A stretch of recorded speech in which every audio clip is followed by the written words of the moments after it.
I was going to talk All right, about well, hold on. the What Civil is War going? Oh, spy here we go. in Front Royal. Okay, cool. I can't remember her name. Live. Belle Boyd? Belle Boyd, thank you. That's another one that is often kind of mythologized, Yeah. but then Belle Boyd, she was, I mean, I don't want to downplay Belle Boyd. I would hate to kick this off by downplaying Belle Boyd, but I'm excited that there are other figures we're talking about tonight. Right. So I used to be the director at the Warren Heritage Society. That's right. Very short time. That was, wow. All right, cool. That was cool. We are live. Oh. On We're live on Facebook. So to start us off, so we're talking about influential women in Virginia, and this is ladies' night. So any ladies or gentlemen that are out there, grab a glass of wine, beer, whatever you need to help you. Good company. Get this wonderful talk that we are going to have. I am here with Suzanne from the Middleburg Museum and Anne-Marie from the Mosby Heritage Area Association. So we're gonna have some fun times today. So am I going to start it off, I guess, with Emily Webb? I think so. We're gonna go in a generally chronological order. So we'll be starting in the 19th century and then moving into the 20th century. And I think most of the ladies we're talking about tonight are going to be between the 1850 to 1950 kind of time range. There are a lot of ladies, of course, that we could talk about tonight, but incidentally, the first ladies that kind of came to all of our minds were kind of closer to that time frame. So I think it's up to you, Taylor, to kick us off. Cool. So I'm going to be talking about Emily Webb, also known as Emma Webb. So she was born between 1790 and 1800. We're not very sure on the date, but she was a slave that was owned by Bushrod Taylor, which is cool. And in being owned by him, she eventually gets informally emancipated. She wasn't actually given her papers, and she's told, hey, you can leave, you can do whatever you need to do, but I'm going to keep your kids. So she was not happy, as you can imagine. A lot of people would not be happy at this type of thing. Oh, your kids are getting taken. She wasn't able to get a lot of her kids back, but she was able to get a few of them. And by doing this, she sued Bushrod Taylor and then won. She actually won, which is just crazy to think in this time period that she could win something like this, that she pushed and had so much effort in, her voice and what she needed to happen, what needed to happen. And she was able to get a few of her kids back. Some of them, obviously, she couldn't get back because they had already been sold. She had no idea where they could have been. But I think she is a great person to start this off because her resilience was amazing. And she, if I didn't mention before, she's from the Winchester, Clark County area. So it's really cool to mention her, especially for local history. But she grabbed her kids, grabbed her husband, and they went to Canada. And that is the last that you hear from her. The last we see is her appearing in the Canadian census, but in 1860 and 1880. So you know that she lived a decent life. I mean, if she was born in 1790 to 1800, she lived about 80 years. So she had a great life after she was emancipated, and she was actually able to live with her children, which, like I mentioned before, is kind of unheard of for especially this time period. And her resilience just should inspire a lot of us, especially going through trials and tribulations. throughout with this pandemic. I think it's also You think interesting about that she and her family still chose to go to Canada too, because of course that's a place where a lot of enslaved people are escaping to via the Underground Railroad. You know, there are networks in Northern Virginia get you to Philadelphia, and then we'll get you to New York, and from there people are going on to onto Canada. And it's interesting that she's emancipated, so she's technically free, but she still goes. So I wonder if that's because, you know, her emancipation was kind of off the books, if she was still worried about, you know, the fugitive slave laws and being, you know, reclaimed. Yeah, well, it says that Reverend Charles Torrey was compliant in the escape of John and Emily Webb, and he was a big abolitionist out of Maryland that helped over 400 slaves escape. And then he died in a cell. But he was a big part of helping that. And it's just, again, Emily Webb being able to do those kinds of things and to be able to, it just blows my mind that she was able to win. Right. She was able to sue her master and then win. Yeah, that's a big victory. Unheard of. You have to be a strong woman. Yes, I will cheers to that. Cheers. Cheers. I don't know where my drink went. Oh my goodness, you need to get a drink quick. Yeah, you've got time if you need to go pour yourself a glass or anything. Kids, I'll go get my. I have watermelon wine and I have peach wine. Both good choices. Both good choices. Can't go wrong.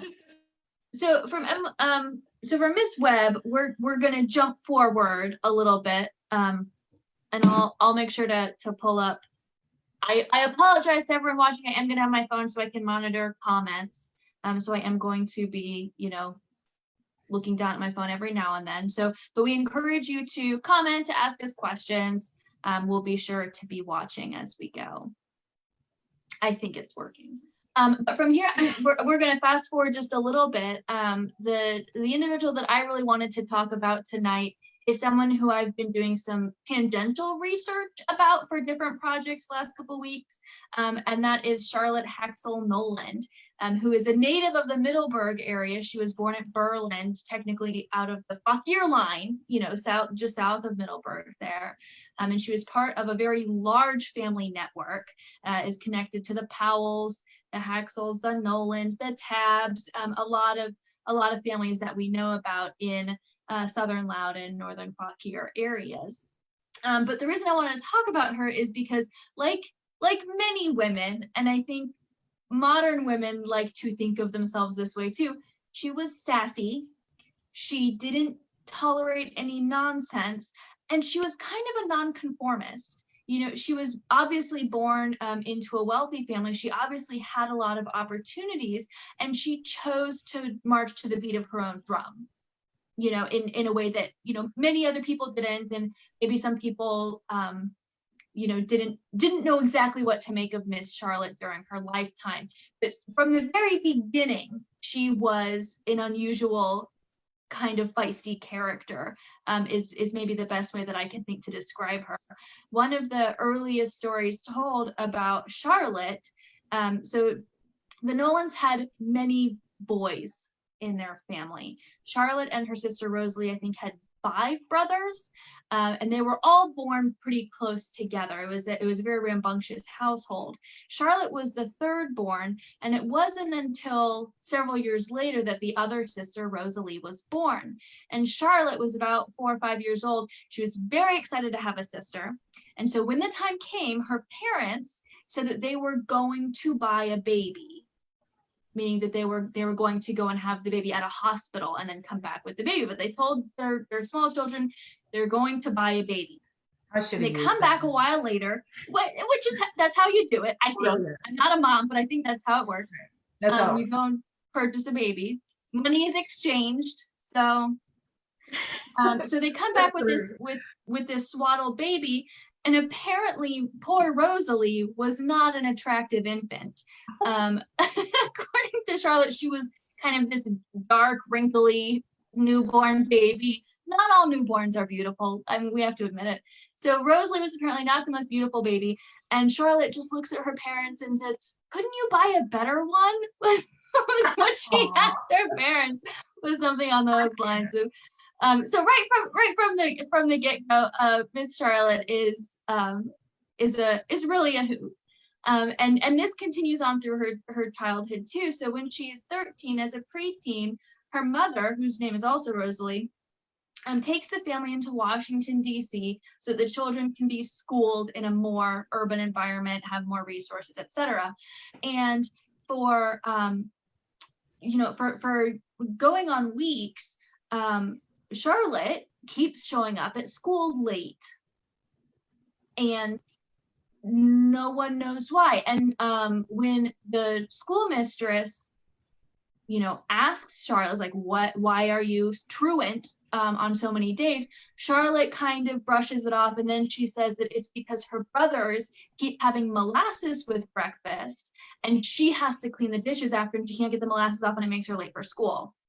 So the school mistress actually comes and pays a call to Mrs. Noland and says, can you stop giving the boys molasses at breakfast time?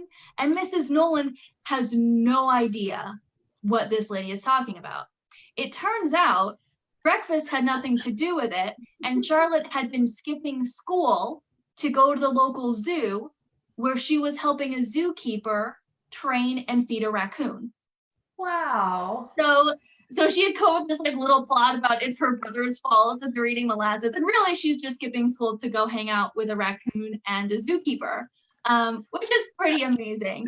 She actually ends up getting expelled for that because she keeps being truant. She keeps leaving school. Shortly after that, Mom decides that maybe they're better off back at their country home, where Miss Charlotte doesn't have to go to a zoo to get her fill of the outdoors. And that was something that was very characteristic, I think, especially of Charlotte, but of many of the other families in this area, whether you're in Clark or in Loudoun or in Prince William, whatever it is, the landscape is really important to a lot of people, and Miss Charlotte exemplified that.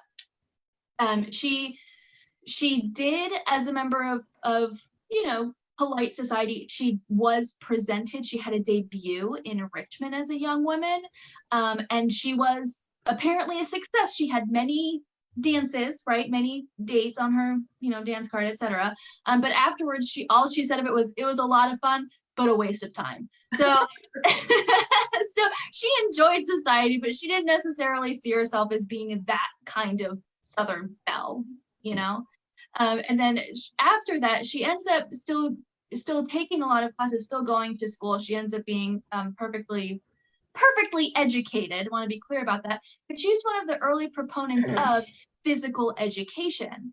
And she actually studies physical education at Harvard. And she also takes courses at Oxford at one time too. So this is an interesting time in history when not only are women going to schools, including universities, postgraduate programs, but they are also learning about physical education as a scientific course. This idea of the human body as a scientific anatomical thing, and the benefits of physical education being mental, emotional, and social. So the idea that a fit populace, a population who knows how to exercise, is going to have better self-discipline. It's the kind of thing, that Teddy Roosevelt obviously espoused, this idea that you are active and you make your body do things, and it's good for you in an ethical, moral way, not just for fitness. So Miss Charlotte takes this on, and I think it makes a lot of sense to her. She had complained when she was in school, when she wasn't hanging out with raccoons, she had complained that school was boring, and that she didn't feel like she was getting a lot out of it, or that the teachers made things boring. And I think that's in her school experience that she started to think about what she would do differently. If she had a school, it wouldn't be taking French lessons and grammar and then, whatever physical education is just for funsies or is really an extracurricular. She actually teaches at Bryn Mawr after her own schooling at Bryn Mawr, at the Arundel School, at a couple of other Baltimore schools, and she opens a gymnasium. So here we have Miss Charlotte, a gym owner, obviously not the way we think of as a Y, but she opens a gymnasium for girls. So there are schools in her area in Baltimore that their girls can come and use the gymnasium without having a gymnasium on their school site. So she's bridging this gap between what is being taught for physical education at the university level and making it applicable to boarding schools. And during the same time, to the early 1900s, she also starts running a summer camp out of her family home at Burland. So she would take girls from the schools that she was teaching at, she would take girls home with her for the summertime, and they would obviously do a lot of riding across the countryside. She would take them to Glenora, where her cousins the Tabbs lived, and they would play tennis there. They'd swim in the pool. They would, gallivant across the landscape. It seems like a very fun and wholesome, kind of experience, and one that Miss Charlotte would have constructed with a mind to say that these physical activities, they're good for you, and not just good for you to be outside hanging out, but good for you to know how to command a horse and to learn coordination for tennis. And, there's a productive element to it. One of these girls who came to the summer camp was Bessie Wallace Warfield, better known as Wallis Simpson, the Duchess of Windsor, right? I think so. I think that's Essex, Windsor, I don't know. Because I think she was Duchess of Windsor. I just get confused because there's I'm obviously not the English historian, but anyways, so obviously Bessie Wallace Warfield, the later wife of the former King of England, and she actually writes. Wallace writes that everyone was in love with Miss Charlotte. So Wallace was in love with Miss Charlotte. The other girls in the summer camp were in love with Charlotte, in the way that she could command a room, and she had a way of talking to people, especially to young girls. She had a way of talking to people to make them feel important, to make them feel like they were part of something. And only a couple years later, 1914, of course, Miss Charlotte opens Foxcroft School. Miss Charlotte's only in her early 30s at this point, and she's decided to take on a school for teenage girls. Just a big undertaking. And she of course has faculty, but a lot of it is resting on her own shoulders, which is really intimidating to a lot of people. Her first class has 24 students in it. Some of them are day students, some of them are staying there at the school. And from the very beginning, Miss Charlotte has physical education classes as part of the curriculum. They're not extracurriculars. They're not necessarily even club activities. These are going to be, parts of academics that are going to be included in everyday life there at Foxcroft. So that includes basketball, of course, is going to end up being a mainstay at Foxcroft School. They still do an annual game there every year, the Foxes versus the Hounds. They also do a lot of riding there at the school. Miss Charlotte teaches her young charges how to ride either astride or aside. Miss Charlotte rode both because, of course, get it, because she's Miss Charlotte. And she also, the girls who were, the best riders could also ride with the Middleburg Hunt, which Miss Charlotte was a member of, and she was also a joint master for 12 years as well. So she knew her stuff. Another fun equestrian element to Foxcroft School is that every year she would take some of the girls on a weekend ride to Luray.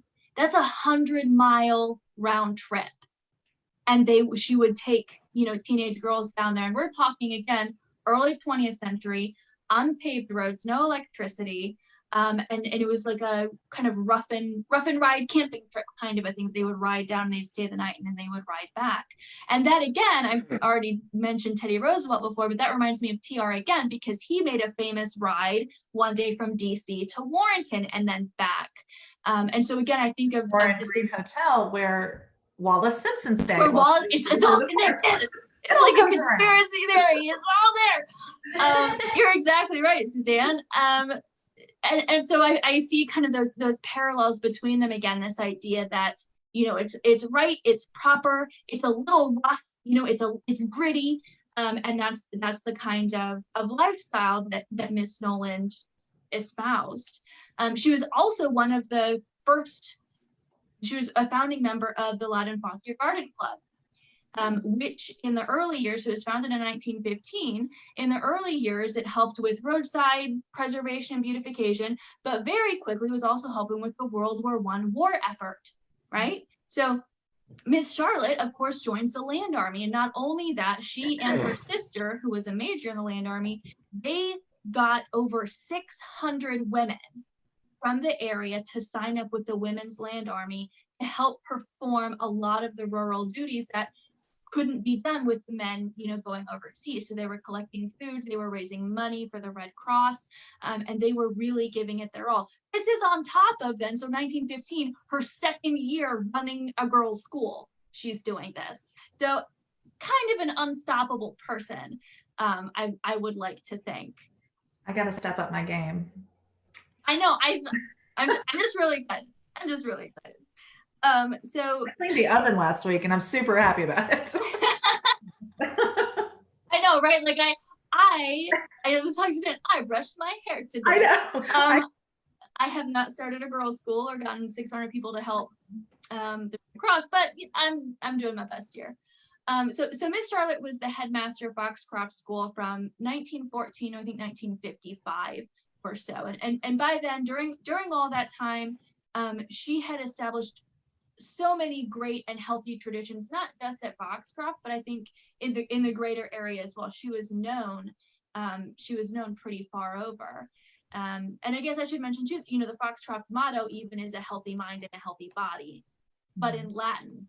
And I wrote that down somewhere. but a healthy mind and a healthy body is the motto, and that's really what she, you know, what she embodied. Even after she couldn't ride anymore, so she was injured and one of her legs ended up being permanently injured. She couldn't ride anymore. She didn't give up. She went into angling. So she went into like competitive angling, and even as an older woman, she caught like, I think it was a 68-pound marlin or something. And she won't quit. She just won't quit. And she ended up moving to Florida at the very end of her life and passed away there. And of course she's buried there in Middleburg. But she left such a tremendous legacy, and she was every bit a proper woman. She was every bit a lady, but she was also a badass. You know, she was out there doing things that a lot of women didn't get to do. She was doing things that a lot of men didn't get to do. You know, and she lived very much, you know, kind of by her own code. And she really got people to think outside of the box of a little boarding school, you know, or a little boarding school life. And so those are some of the reasons I picked Miss Charlotte to talk about. And I'm by no means a Miss Charlotte expert, but those are some things that especially kind of inspired me about her. Well, she sounds amazing. I'm exhausted just hearing that. We've got to really step it up. We did get confirmation from our friend Katie Johnson that Duchess of Windsor was the correct term. I got ahead of myself. Didn't want to say. Okay. So when Anne-Marie emailed me and asked me to do this, I was of course terrified because I haven't had my hair done in over 2 months, but I said, of course, anything. But picking someone was a difficult task. We have, oh my goodness, the influential badass women in this area alone, the list is long. It's a lot. Yeah, just to say. And Suzanne, you're on my list. You're on the list of badass ladies. That's me. So what I did, I couldn't wrap my brain around it because I was thinking I'll do this one. So I reached out to my personal list of badass friends and said, who do you consider someone who made an impact on you, their story, their legacy that they left behind and that you think about, you know? And immediately I heard back from my friends. So I want to thank Devin and Sarah and Alex and Karen for doing that for me. So and then the list was longer after they sent me this list. So, but I decided on, because the women that I know are horse enthusiasts. They're very heavy into the equestrian life, and they're very good at it all the way around. And Devin makes the best hats. But the woman I decided on was Liz Whitney Tippett. Now, Miss Whitney, and I'm going to refer to my notes because I do not like to get things wrong. So forgive me. The old lady's got to put her glasses on. So Miss Whitney, of course, lived in the Middleburg area, but she grew up in Pennsylvania. Now, I think that's great because my husband grew up in Pennsylvania. I like those people. She was the daughter of a philanthropist, and they were wonderfully wealthy people, very high society. She started riding horses at an early age, and just so I get this right, Time magazine in 1939 there's a quote, describes her as a spirited, devil-may-care rider who has been winning blue ribbons on the horse show circuit for 15 years, and whose riding technique became the very pattern for aspiring horsewomen. So that says a lot. That's not bad to be in Time magazine. Yeah, not I love it. shabby. Devil-may-care rider. I love that. Yeah. I'm going to use that, I think. Yeah. So at an early age, she was turning heads, and she really knew what she was doing. She moved to the Middleburg area, out on Trapp Road in Upperville, actually, to Llangollen, which, if anyone's seen Llangollen, it's a stunner. That place is amazing. The history there is wonderful. Yeah. But it was a wedding present for her. And believe me, I had to talk with my husband about that. But he's all right. So she married Jock Whitney, and Jock Whitney bought this estate for her.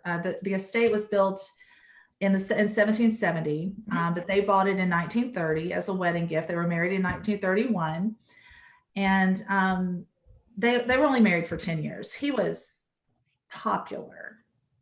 Yeah, speaking of devil may care, I think Jock Whitney, that's a term that could be used to describe him too, whether on or off a horse. Yeah, he was super popular. He is also known as one of the leading investor in Technicolor, which led to the Gone with the Wind movie.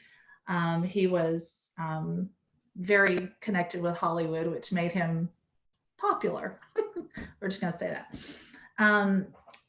They only lived together at Llangollen for 10 years, about 10 years. And then they divorced in 1940. But she stayed at Llangollen the rest of her life. She never left. And she brought Llangollen to a place for thoroughbred horse racing that surpassed anywhere around. She built, let me make sure I always look at my notes. She built the famous Horseshoe Barn. It was gorgeous. Beautiful. If anyone had a chance to see it in person. And I've also heard that there are a racquetball court or a squash court, right, in the basement. There is. Yeah. Okay, I thought there was. I don't know. That part I haven't seen. I've only heard rumors, and it's one of those things that, like, it could be true, but it also could be a rumor that they tell, the new people coming into town. It's like every story in Middleburg has five different versions. That's what I love about it. She renovated and expanded the manor house, built 6 barns, including the horseshoe barn, a training track, and 8 guest cottages for people who worked on the farm and would come and visit and things like that. So she transformed the 1770 house and added on to it, made it the estate that it is today, and really turned that into an amazing thoroughbred training center. She went on to make her name in the thoroughbred racing world, and as a woman. I mean, of course she was a woman, but that was a pretty big deal for her to do that, and to be such a headstrong person that says, I'm going to make a difference, and this is what I love, and let's make it happen right here in Middleburg, the Middleburg area. She was inducted into the Virginia Thoroughbred Association Hall of Fame posthumously. I could sit here and list all of her accomplishments, but that would take me hours. She was amazing. But a few of the people that the horses, horses people, a few of the They're horses basically people. they are, right? I agree. You represent Middleburg. They're people. We're all the same. Yeah. One of the horses that I love, the name of it cracks me up every time because I'm from Tennessee, and my grandmother used to say this to me all the time. This particular horse in 1932 won the Latonia Derby and ran third in the Kentucky Derby, and that horse's name was Step and Fetch It, and I love that name. I think that's hilarious. She won the Belmont Futurity Stakes in 1933 with Singing Wood, just on and on and on. The things that she won, that she did herself. She trained these horses and she backed them. She had such a love of these horses. She also had an estate up in Saratoga at the racetrack there, and her stable colors were purple and pink, very bright, purple and pink. I love that. If you're going to make a statement, Go for it. The McMahon family of Saratoga bought that and changed the colors to a boring green and white.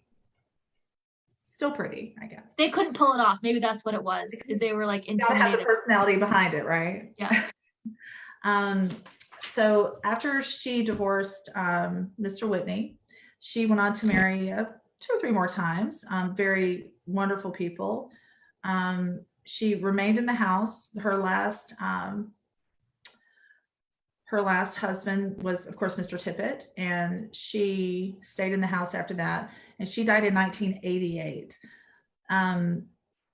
Some things about Miss Whitney that I thought were just amazing. You know, she left her mark on this area, and for the women that I asked, who stands out to you? This was one of the first people that stood out.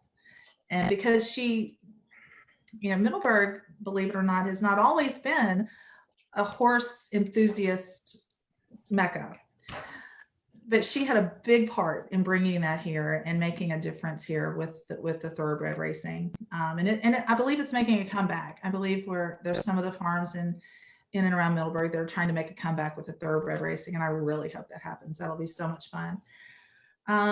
She was the 1979 film The Champ. I don't know, you guys aren't old enough to remember that. But actress Joan Blondell based her character, Dolly Kenyon, as a salty horse owner and society matron. And that was, totally used Miss Whitney for that. But another great story that I love, this was in the book Middleburg Mystique by Vicki Moon. Said they recounted how Whitney hosted wild hunt balls, and of the time when she brought her favorite horse into the mansion's great room. It also says that she kept 35 dogs. That's heaven to me. But her most beloved ones were stored in the deep freezer after they passed. Yes, I had heard that about Miss Whitney. She had a love of dogs.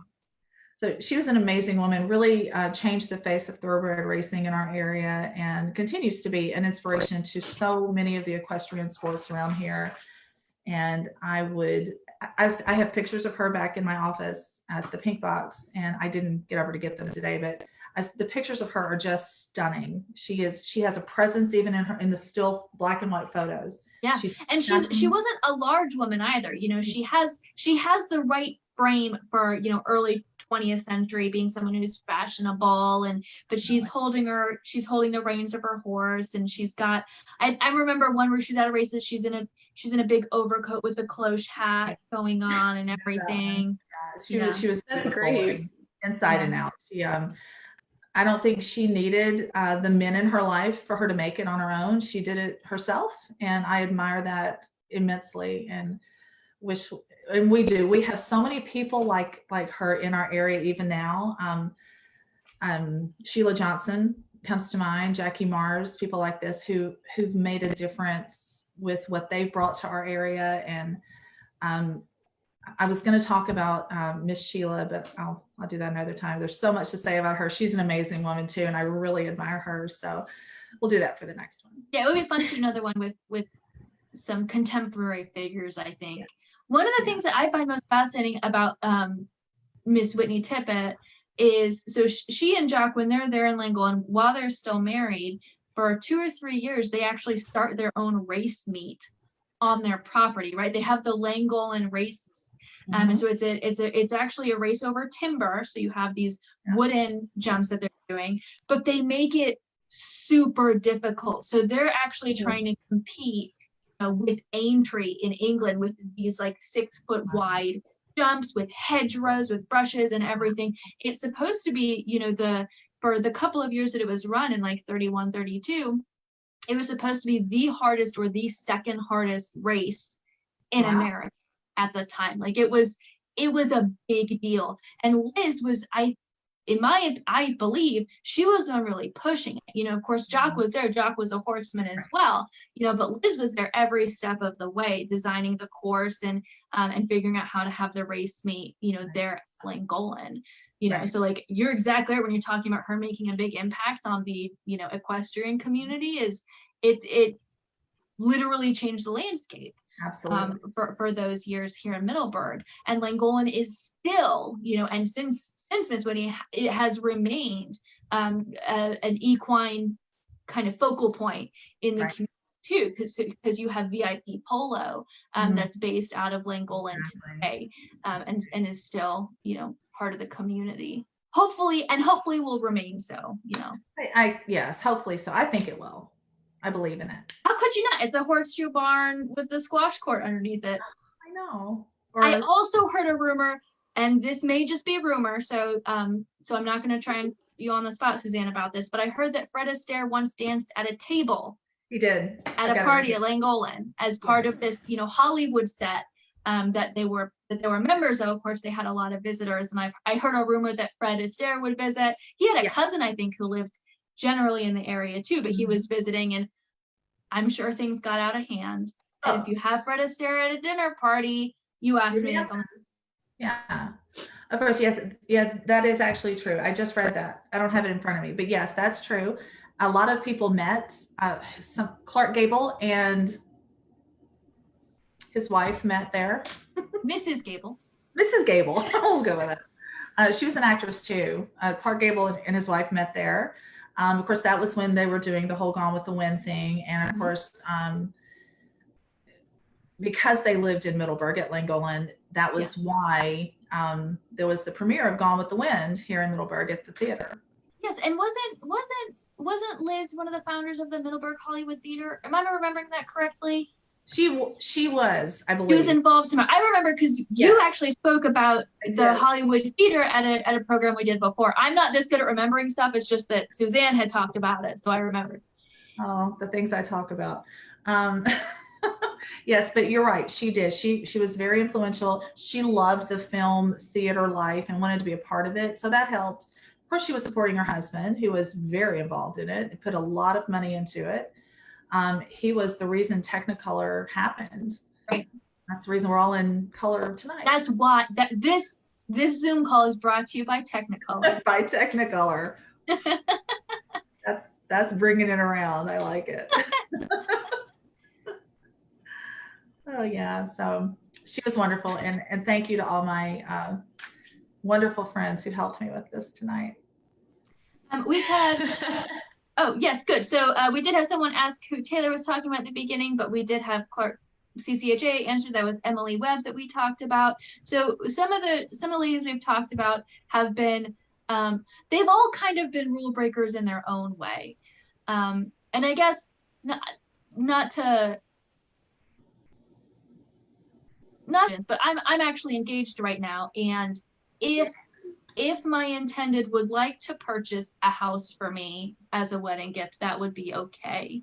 Always a good idea. And if it was Llangollen, that would also be okay. But I also enjoy that, of course, it being a wedding gift, Liz got to keep the house, She didn't have to keep the husband. She got to keep the house, which is a pretty good deal. Very smart. And of course, Travis Shaw, who is a fantastic member of Mosby Heritage Area Association, says Carol Lombard was Clark Gable's wife. Thanks, Travis. Thank you, Travis. We have a whole support team helping us out here behind the scenes. He's so smart. Yes, Saving us before the bell. exactly. Behind every great woman is her colleague furiously Googling, behind the scenes. So, but we had actually talked, Taylor had talked a little bit about another educator closer to home there in Clark, who is also an inspirational figure. So, Franny, her name is, not Franny, sorry, Fanny Jenkins. So she was born in 1890, and she was a teacher at the Josephine School. Mhm. Her great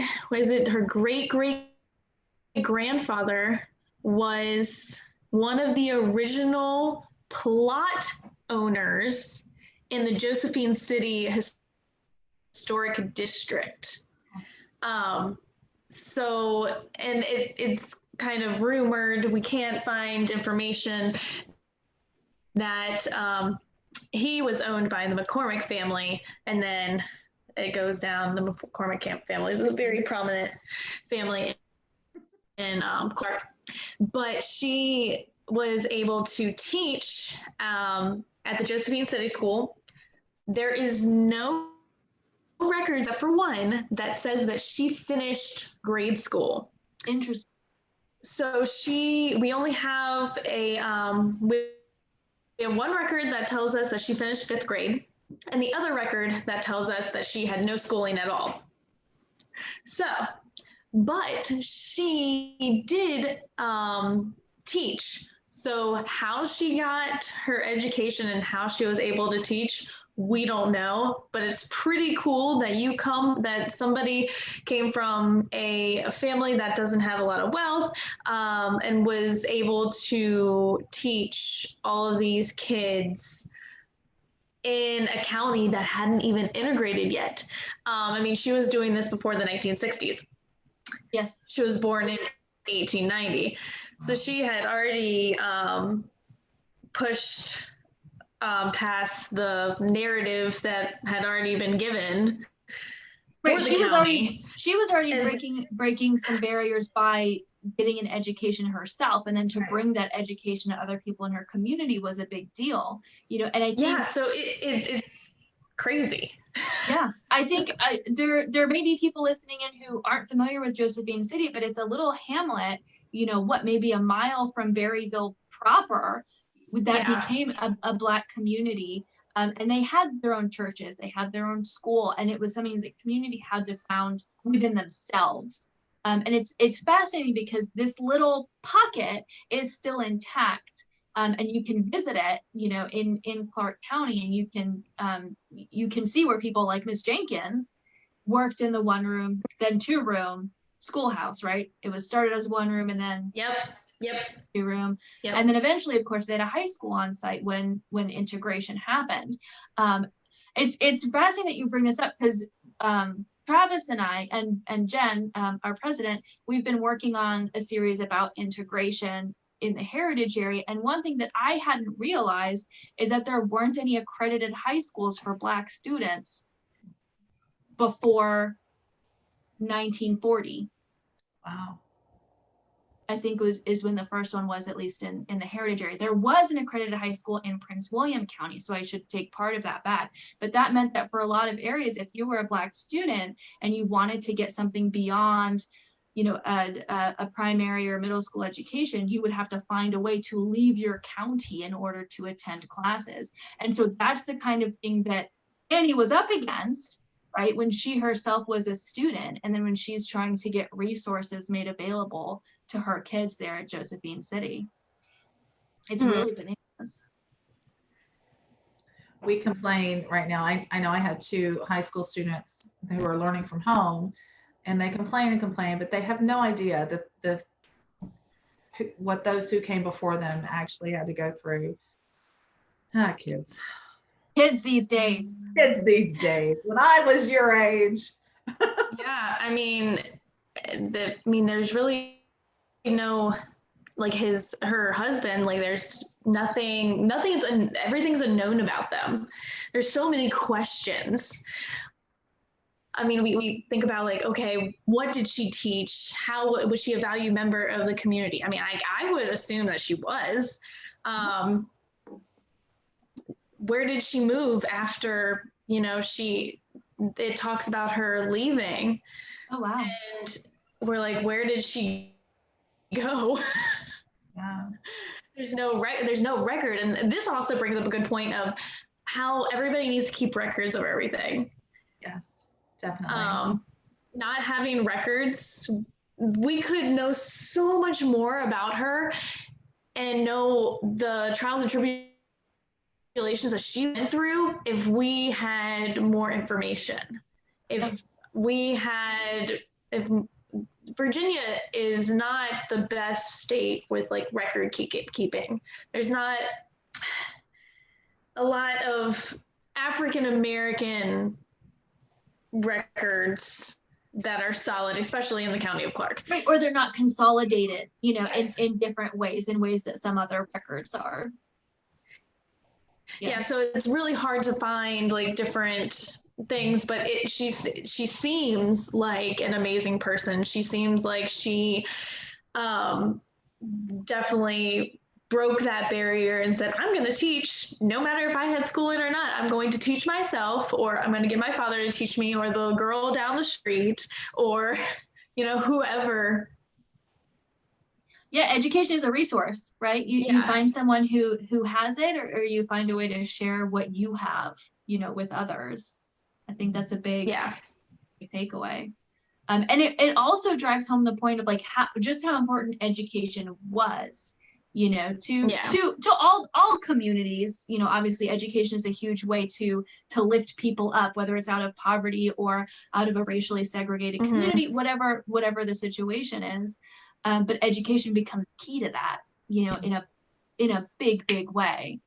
I just learned today that, or recently doing some of the research for the video series, is that in Fauquier County in the by the 1930s, the teachers in the Black schools and the African American schools, they were almost twice as likely to have a college degree as their counterparts in the white schools. And this is, of course, at a time when there were not many universities and colleges open to Black students. So this idea that education is a resource that you can attain and then you can bring it back to your community, just made me think of it, hearing you talk about Fanny Jenkins.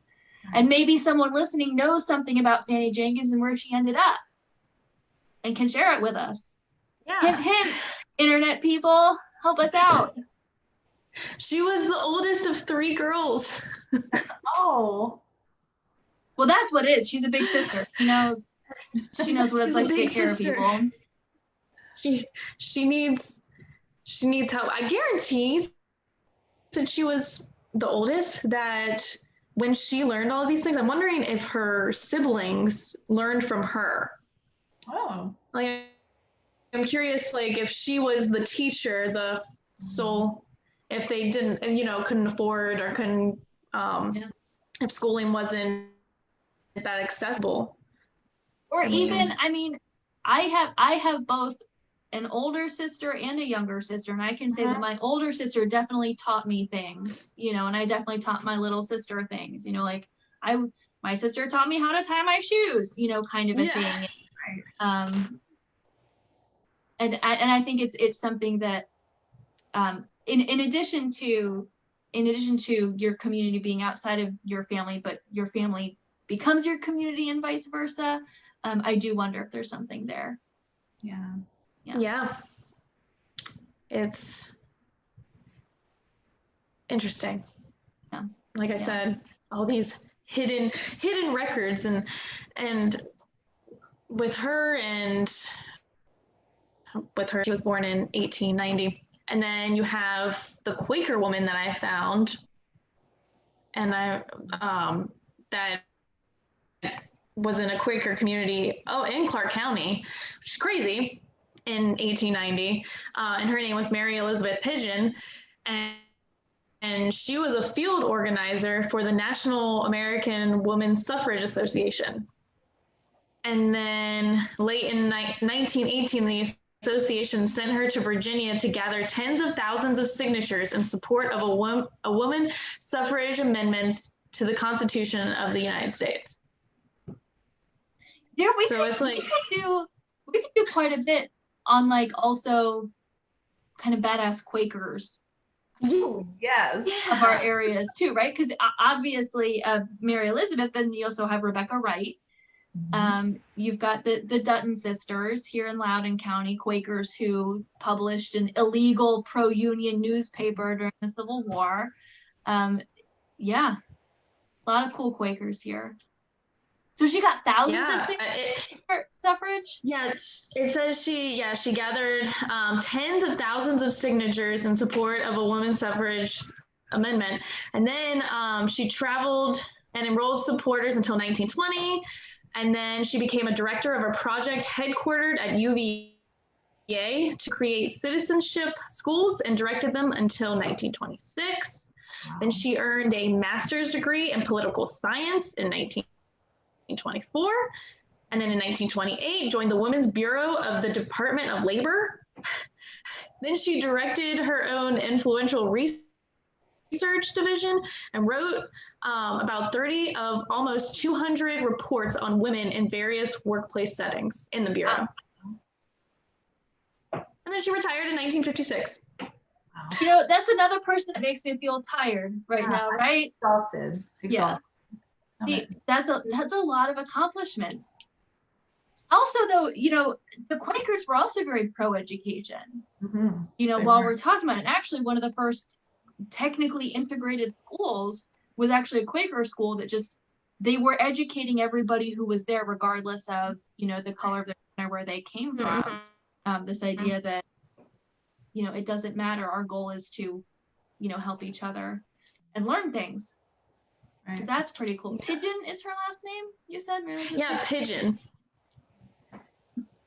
It also drives home the fact that like that there are still Quaker communities, you know, in this area too. So that's obviously a good example of a 20th century Quaker. Yeah. They're more than people on your oatmeal box. Yeah. That is definitely a good assumption. That's if there's one takeaway that people have from today. It's not just about the oatmeal. Yeah. So Lynn asked if there are Rosenwald schools in the county. I know of Fauquier County, there were several. Correct. Several of them. And last year, I'm losing all track of time. Last year, there was a dedication for the Rosenwald schools in Warrenton and Fauquier County. And there were several. I'm not sure exactly how many. I know there was one that was out near the southern part of the county that was torn down about 2 years ago, and it just broke my heart. We couldn't save it, but it was a beautiful place. And I believe there's one in the western part of the county, like straddling the line with Prince William as well. So there are Rosenwald schools that are happening in the Heritage area, but I don't know of any Rosenwald schools that are in Clark County or Loudoun County. And of course, Rosenwald donated a large amount of money to help fund the building of these schools. There were a number of Richmond advocates getting them built throughout the state. But they didn't make it this far north, I don't think, the Rosenwald schools being very well built schools. They were very functional. And I think, don't quote me on this, but I think there is a Rosenwald school on the Plains Road going toward Middleburg. It's in the Plains that's been converted to a house. And it's just the cutest thing you've ever seen. But it looks a lot like a Rosenwald school. So I think that might be one. And these, again, were very simple schools. We're talking in the early parts of the 20th century. We're still talking kind of one-room school homes, but we're talking about a one-room schoolhouse that is actually outfitted with a stove, right? Or that has a chalkboard for the students. You know, there are a number of schools built for African Americans that the state mandated that we build a school, you know, separate but equal, but all we did was build you this structure and there's nothing inside it. There are no textbooks, et cetera. And it's up to the private citizens to Mhm. fundraise or to furnish the schools themselves. So the Rosenwald schools were coming in during the Jim Crow era when there weren't a lot of resources That's right. for these buildings. Yeah, it's a great question. Yeah, that is a great question. Whew. We're I heard that. all like, okay, now we're information. We're like,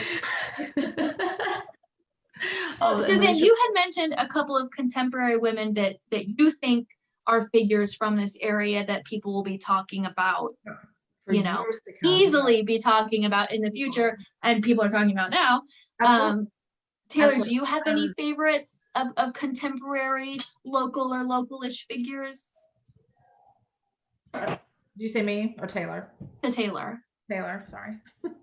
Oh man, I was like, I'm like, I might have misspoke. That might be completely Fine. having a brain fart. no, the Zoom, it went like weird for a second, and I was like, wait, who was that? Yeah. Blame it on the Zoom, always. On the Zoom. Always. Blame it on the Zoom. On the Zoom. So, you know, the Gilpin family is a very prominent family in Clark County, and Drew Gilpin Foss, who is part of, you know, was the president, the 28th president at Harvard, starting from July 1st, 2007 to 2018. And she was the first female president at Harvard without a Harvard degree. Wow. There's hope. So there's hope for us. We all can apply now. We all can do it now. I like You don't have to go to Harvard to be a Harvard president. No, but she's really cool because it talks about how while she was president, she expanded the financial aid to improve access to the college for students of all economic backgrounds. She advocated for increased federal funding for scientific research. She oversaw a record-breaking $9 billion capital campaign for the school. I mean, I need to know She- her. The Middleburg Museum could use her. She's crazy. And now. she's awesome. She had this big idea, and she was like, "I'm gonna do this. I can do this." I mean, she brought in the university's international reach, raised the profile for arts on the campus. She launched online learning. Oh, that's with, come in handy. with a partnership with MIT. So you knew. You Yeah. knew that they had the good stuff. But it's really cool that it's interesting to see that they hadn't started to do any of these economic background type of things before she came. Because it's 2007, you're thinking in your mind, oh, it's 2007, everybody should be allowed everywhere. Everybody's demographic, you look at them, okay, let's see, you think you fit Harvard's profile, then there you go. But it's interesting that she was able to actually put this in effect there, that it wasn't just this hoity-toity, snooty, white supremacist school anymore. It's now going and reaching broader demographics. That's not easy to do. So good for her. Yeah, and especially in, I mean, even in 2007, and even now, I mean, you see now the struggle that schools have with diversity or having diverse in certain communities, trying to bring that about and trying to make certain communities that were once racist not right, making sure that like racist exclusion is no longer a practice. The idea that even if in the rule books, you know, there hasn't been exclusion, you know, proving it to people is a big thing to overcome. And I think that there are a lot of institutions of very different kinds who, you know, are not just, they've always had an equitable mission, maybe, but the idea that they have to keep proving that, and that you think this may that this should be a bar that's already been reached. Like having a woman president of Harvard who hadn't been to Harvard, you think, oh, that's been done before. But no, things like that are still being, torn down or overcome or whatever you want to say. Yeah, I mean, even like, talking about like our institutions, you look back when they were first established. What kind of things were you doing? How diverse is it now that it was, like Clark County Historical Association was established in 1939? Wow. How was it different now than it is then? And you have to kind of like push past that. You have to push past these ideals that there used to be, and try to make all these people tell them, okay, we're not that person that we were 70 something years ago. We're pushing past that, and we're becoming a new entity. So it's cool that she was able to do that. I mean, she was raised in the Shenandoah Valley, which obviously Gilpins, they were from here, so it's like and she was able to get all these ideas just out there and be able to take them to such a big place like Harvard and make a huge change and a huge impact. So I think she's an awesome modern lady to speak about. Yeah, I think you bring up an interesting point. Partially given that we're all women working in the same industry and I think in some ways working for organizations that have to very outwardly show that we are reflections of the communities that we serve. Mm-hmm. So the idea that the Clark County Historical Association is seeking for stories like Fanny Jenkins, Right. seeing her stories, and that organizations like the Middleburg Museum are looking for stories of people, whether they were born in Middleburg 200 years ago or whether they just showed up, that all of these different people, all these different stories are valuable, and that that we have a role in making that happen. And there are people making history every day, and we, like you said, we do need to document this stuff and keep up with it. But speaking of that, you were talking, Taylor, about the men who started these wonderful organizations, and thank goodness for them for doing that. But I do have to say that our organization was started on an idea about 13, 14 years ago by Miss Yura Lewis, who's an African-American woman in our town. And she's a wonderful lady. She was on our town council, and she had an idea and said, we need a museum. And she fought and fought and fought for it. And she got it done. We're getting there. We're ready to build that museum. So here's to Miss Yura Lewis for doing such a great job to get this off the ground. Here's to you. For sure. You need a drink, Taylor. Yeah. I'll drink. Yeah, we'll drink for you. We'll drink. Well, I think that's about, we're at about 8:30. I'm sure. Yep. Any more to comment on? Oh, nope, that's a text message.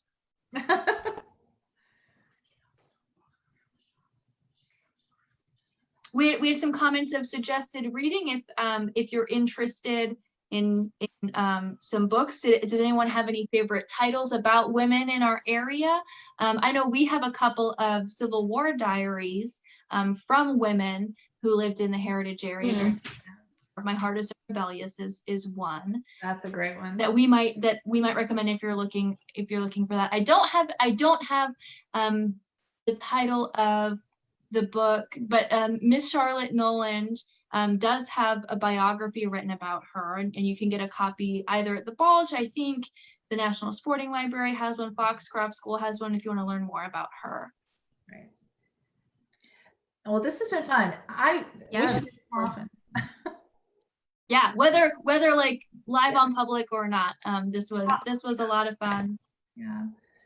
And if anyone thanks to everybody for what we should do next, I think there's so much to talk about, There's so many topics. So if anyone has suggestions, let us know. That's true. We do take requests if you want to hear more. And of course, this is the centennial year of women's suffrage.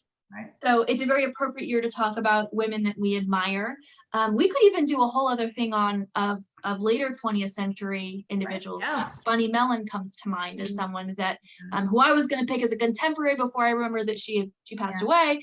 But I think it still kind of counts. You can learn a little bit about her in a couple of CCH Today's videos with Jennifer, the president of Mosby Heritage. Yep, at the Carter Hall videos. Very nice plug. Yes. Good plug, Taylor. And Dr. Betsy Parker and Huntlands, what she did with that place, and all of her wonderful things that she's done for our community. Yeah. So we should just give a general shout out to all the women out there who are doing good for their communities, doing good for our communities all over. And I have just a little bit of wine left, so I'll do a final cheers to all the ladies out there. Here's to all you badass women. And now I know that at least for the Heritage area, we have a program tomorrow night, which is on tap. Tomorrow's topic is epic fails in history. So that'll be fun. Great. What else can we look forward to though from CCHA or the Middleburg Museum? Go ahead, Taylor. Okay, so not the end of the month, we have a meet and stitch happening May 26th. So it's just going to be a fun little meet and stitch. You go with Melanie Garvey and you just sit down and chat and, and stitch. And then at the end of the month, starting May 25th, we're going to be voting on a book club book that we're going to be doing for the end of the month. I'm going to put some historical fiction and some nonfiction to see whoever wants to do that. And then we also have a couple of talks and trivia in the month of June. So look forward and to our calendar coming out. What's going on with you, Suzanne? Well, we had a lot planned for this summer, and then this happened. But we're still trying. We're still moving forward. We were going to start this summer with a series of events. The second Saturday of every month, we were going to do Saturdays in the Park at the Pink Box Visitor Center. We were going to have music and live history demonstrations. That's not completely off the table. We may do a big one at the end of the summer in August and just combine them all together. Have local artists, Bess Putnam. She's an amazing singer, and we just love her talent. And we'll have blacksmiths and basket weaving and all kinds of great history demonstrations for the kids and for families. And we will also be featured in Middleburg Life. They're having a Memorial Day thing, a concert kind of like this. And so we'll be featured there as well. And so please tune in and watch. And please give to the Middleburg Museum. Yes. And Suzanne, if people are being socially distant and exploring Middleburg, they can still check out the Pink Box and the gazebo, right? The grounds there. So absolutely. That is, while many of the buildings are closed to enter, we do encourage folks to visit your favorite historic sites responsibly, and give us a wave. It's a perfect place to have a picnic in the garden there. People don't think about it that much, but it's right under the town Christmas tree, which we love so much, and it's a perfect place to picnic. And I am in the process of refurbishing the British telephone booth. I don't know how to do that, but I'm doing it. Watching a lot of YouTube videos trying to figure it out, but it's going to be gorgeous. We're going to turn that into an information kiosk for the people who come to town when we're not open, so they can get all the information about what's going on in the whole area, Clark County, the Heritage area, everywhere. So that'll be a lot of fun when it's finished, if it ever gets finished. I'm working on it. I believe in you and the museum. Yes, I'm on board. I'm not going to start a girls' school, but I'm going to do this telephone booth. Hey, one accomplishment at a time, right? It gets me out of the house. I love it.